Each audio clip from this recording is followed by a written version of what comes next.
যত দিন যাচ্ছে ততই বাংলাদেশের রাজনীতিতে অত্যন্ত গুরুত্বপূর্ণ হয়ে উঠছেন শায়খুল হাদিস আল্লামা মামুনুল হক। আগামী নির্বাচনকে কেন্দ্র করে এখনই বিভিন্ন পরিকল্পনা সাজাচ্ছে রাজনৈতিক দলগুলো।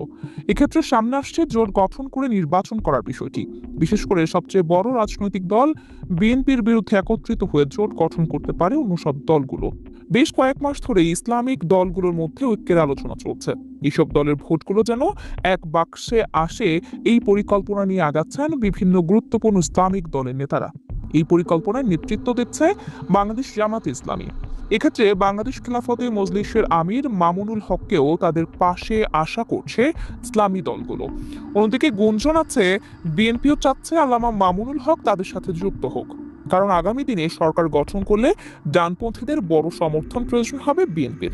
সেক্ষেত্রে মামুনুল হক হতে পারেন তাদের কাঙ্ক্ষিত সহযোদ্ধা, কারণ হেফাজত ইসলামের গুরুত্বপূর্ণ নেতা হিসেবেও মামুনুল হকের প্রভাব অত্যন্ত বেশি। গুঞ্জন আছে মামুনুল হক বিএনপিতে যোগ দিলে তাকে ঢাকা 13 আসনটি ছেড়ে দিতে পারে বিএনপি, কারণ এই আসনের বিভিন্ন এলাকাতেই মামুনুল হক বেশি পরিচিত। এই আসনে একটা সময় দাপিয়ে বেড়াতেন আওয়ামী লীগের কুখ্যাত নেতা জাহাঙ্গীর কবির নানক, যার ফলে অনেকেই চাচ্ছেন এখানে একজন ধর্মপ্রাণ ব্যক্তির নেতৃত্ব। সেক্ষেত্রে মামুনুল হক হতে পারেন যোগ্য ব্যক্তিত্ব, তবে আলাদাভাবে নির্বাচন করলে এই আসনে মামুনুল হকের জয়ের সম্ভাবনা কম। সেক্ষেত্রে বিএনপির সাথে জোটবদ্ধ হলে মামুনুল হকের এমপি হওয়া নিশ্চিত বলা যায়। সম্প্রতি বিএনপি নেতাদের সাথেও মামুনুল হকের ঘনিষ্ঠতা বাড়ছে, তবে হেফাজতে ইসলামের বেশিরভাগ সমর্থক অবশ্য চাচ্ছেন মামুনুল হক ইসলামী ঐক্যের সাথে থাকুক। বিএনপি সরকার গঠন করলেও আগামী দিনে শক্ত কোনো বিরোধী দলের প্রয়োজন হবে, সেক্ষেত্রেও বড় প্রভাব রাখতে পারবেন মামুনুল হক। এর আগে আগামী নির্বাচন ইসলামপন্থীদের ঐক্যবদ্ধ করতে সম্ভাব্য সব ধরনের চেষ্টা চালিয়ে যাওয়ার ঘোষণা দিয়েছিলেন বাংলাদেশ খেলাফত মজলিসের আমির মাওলানা মামুনুল হক।